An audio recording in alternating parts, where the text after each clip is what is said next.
बच्चाको बेला होइन मेरो भाइ त्यसरी लोरी गाएर सुताउँछ क्या तिमीलाई पनि म लोरी गाएर सुताउँछु ल गाइस यो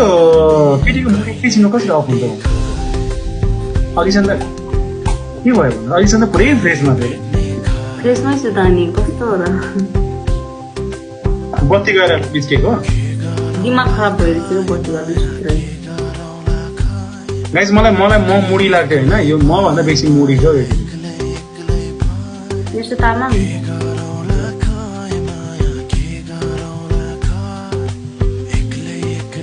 अब त गाइस एउटा कुरा भनिदिनु सबैजनाले चाहिँ घोषलाई एउटा कुरा कमेन्टमा पुऱ्याइदिनु है मलाई यो गाइस टिकटक लाइभमा दिनकै हेरेर दिक्क लाग्छ मलाई रियलमै हेर्नु पर्यो अरे भनेर आई मिन हेर्नु पर्यो भन्न खोजेको है गाइस फेरि हेर्नु पर्यो भने बित्तिकै अर्को मिनिङ निकाल्नु हेर्नु पर्यो भने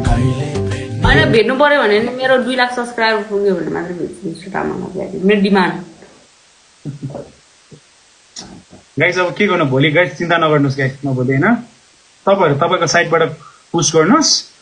म गाइस भोलि 1 लाख रुपियाँको भिट्टा बोकेर जान्छु बाटोमा गाइस 1 लाखको भिट्टा बोकेर जान्छु जसले सब्सक्राइब गर्यो 1000 भन्दै गोसले जसले सब्सक्राइब गर्यो 1000 भन्दै बाह्रै बस्छु म रोडमा बसेर गाइस अब तपाईँहरूकोबाटै पुस्ट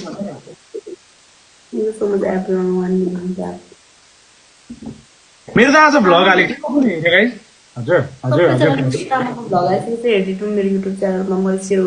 गाइस यो भ्लग हेरेर जज गर्ने काम चाहिँ नगर्नु होला गाइस चाहिँ मैले